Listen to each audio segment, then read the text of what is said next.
શાંતિ અને સમૃદ્ધિ લાવી શકે છે। 1. મુખ્ય દ્વાર મેઇન એન્ટ્રન્સની પવિત્રતા। ઘરનું મુખ્ય દ્વાર એ ઊર્જાનો પ્રવેશ દ્વાર છે। વાસ્તુ મુજબ તે સૌથી મહત્વનો ભાગ છે। દિશા: મુખ્ય દ્વાર હંમેશા ઉત્તર, પૂર્વ અથવા ઉત્તર-પૂર્વ, ઈશાન દિશામાં હોવું શ્રેષ્ઠ માનવામાં આવે છે। સ્વચ્છતા: દરવાજા પાસે ક્યારેય પગરખાં કે કચરાપેટી ન રાખવી, તે દેવી લક્ષ્મીના આગમનમાં અવરોધ પેદા કરે છે। શુભ ચિહ્નો: દરવાજા પર ઓમ, સ્વસ્તિક અથવા ગણેશજીની મૂર્તિ લગાવવી જોઈએ।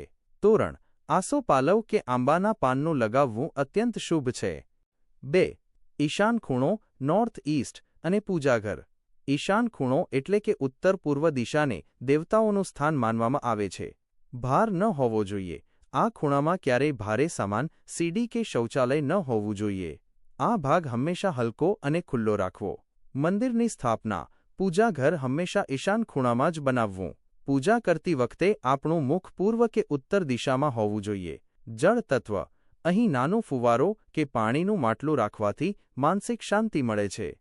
3. રસોડું અને અગ્નિ ખૂણો, સાઉથ ઈસ્ટ। રસોડું એ ઘરનું પોષણ કેન્દ્ર છે। તે સ્વાસ્થ્ય અને સંપત્તિ સાથે જોડાયેલું છે। દિશા: રસોડું હંમેશા અગ્નિ ખૂણામાં દક્ષિણ-પૂર્વ હોવું જોઈએ। જો ત્યાં શક્ય ન હોય તો વાયવ્ય ખૂણો, ઉત્તર-પશ્ચિમ બીજો વિકલ્પ છે। રસોઈ બનાવવાની દિશા: રસોઈ કરતી વખતે મુખ પૂર્વ દિશામાં હોવું જોઈએ, જે ઘરના સભ્યોના સ્વાસ્થ્ય માટે ઉત્તમ છે। પાણી અને અગ્નિ: ગેસનો ચૂલો અને પાણીનો સિંક ક્યારેય બાજુ-બાજુમાં ન હોવા જોઈએ, કારણ કે અગ્નિ અને જળ પરસ્પર વિરોધી તત્વો છે। 4. બેડરૂમ અને ઊંઘવાની દિશા: સુખદ દાંપત્ય જીવન અને સારા સ્વાસ્થ્ય માટે બેડરૂમની દિશા યોગ્ય હોવી જરૂરી છે। માસ્ટર બેડરૂમ: ઘરના વડાનો બેડરૂમ નૈઋત્ય ખૂણામાં દક્ષિણ-પશ્ચિમ હોવો જોઈએ। ઊંઘવાની દિશા: હંમેશા દક્ષિણ દિશામાં માથું રાખીને સૂવું જોઈએ। તેનાથી ગહન અને શાંતિપૂર્ણ ઊંઘ આવે છે। ભૂલથી પણ ઉત્તર દિશામાં માથું રાખીને ન સૂવું। અરીસો: પલંગની સામે અરીસો ન હોવો જોઈએ। જો હોય તો રાત્રે તેને કપડાથી ઢાંકી દેવો। 5.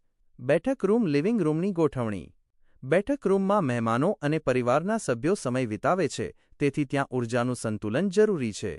ફર્નિચર: ભારે ફર્નિચર દક્ષિણ કે પશ્ચિમ દિશાની દિવાલ પાસે રાખવું। બેસવાની વ્યવસ્થા: ઘરના મુખ્ય વ્યક્તિએ બેસતી વખતે પૂર્વ કે ઉત્તર દિશા તરફ મુખ રાખવું। રંગો: બેઠક રૂમમાં હળવા અને પ્રસન્નતા આપનારા રંગો સફેદ, ક્રીમ, આછો પીળો વાપરવા। 6. તિજોરી અને ધનનું સ્થાન: પૈસાની આવક વધારવા અને બચત માટે કુબેરની દિશા મહત્વની છે। સ્થાન: તિજોરી અથવા કેશ બોક્સ હંમેશા ઉત્તર દિશાની દિવાલ પાસે અથવા નૈઋત્ય ખૂણામાં એવી રીતે રાખવું કે તેનું મુખ ઉત્તર તરફ ખુલે। સ્વચ્છતા: તિજોરીમાં ક્યારેય બિનજરૂરી કાગળો કે કચરો ન રાખવો। એક નાનો અરીસો તિજોરીની અંદર એવી રીતે લગાવો કે તે ધનનું પ્રતિબિંબ પાડે, જે સંપત્તિ બમણી કરવાનું પ્રતીક છે। 7.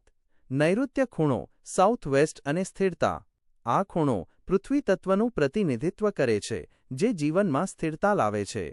ભારે સામાન: ઘરનો સૌથી ભારે સામાન, કબાટ કે સીડી આ દિશામાં હોવી જોઈએ। પરિવારના વડા: આ રૂમ પરિવારના વડા માટે શ્રેષ્ઠ છે, કારણ કે તે તેમને નિર્ણય લેવાની શક્તિ અને પરિવાર પર નિયંત્રણ આપે છે। 8. વાયવ્ય ખૂણો, નોર્થ વેસ્ટ અને મહેમાનો: આ દિશા વાયુ તત્વની છે, જે હલનચલન દર્શાવે છે। ગેસ્ટ રૂમ: મહેમાનો માટેનો રૂમ વાયવ્ય ખૂણામાં હોવો જોઈએ। કન્યાનો રૂમ: લગ્નયોગ્ય કન્યાનો રૂમ પણ આ દિશામાં રાખવાથી તેના લગ્ન જલ્દી થવાની શક્યતા વધે છે। 9. પાણીનો નિકાલ અને શૌચાલય: ખોટી દિશામાં શૌચાલય આર્થિક નુકસાન અને બીમારીઓ લાવી શકે છે। દિશા: શૌચાલય ક્યારેય ઈશાન ખૂણામાં ન હોવું જોઈએ। તે દક્ષિણ કે પશ્ચિમ દિશામાં હોવું હિતાવહ છે। પાણીનો ઢાળ: ઘરના પાણીનો નિકાલ ઉત્તર કે પૂર્વ દિશા તરફ હોવો જોઈએ। 10. રંગો અને પ્રકાશનું મહત્વ: રંગો આપણા મન પર ઊંડી અસર કરે છે। પ્રકાશ: ઘરમાં કુદરતી સૂર્યપ્રકાશ પૂરતા પ્રમાણમાં આવવો જોઈએ। અંધારિયા ખૂણા નકારાત્મકતા લાવે છે। રંગ પસંદગી: ઉત્તર વાદળી, બ્લુ, પૂર્વ સફેદ અથવા હળવો લીલો, દક્ષિણ લાલ કે નારંગી, હળવા શેડ, પશ્ચિમ ગ્રે અથવા સોનેરી। 11. ઇન્ડોર પ્લાન્ટ્સ અને હરિયાળી: છોડ હવાને શુદ્ધ કરે છે અને સકારાત્મકતા ફેલાવે છે।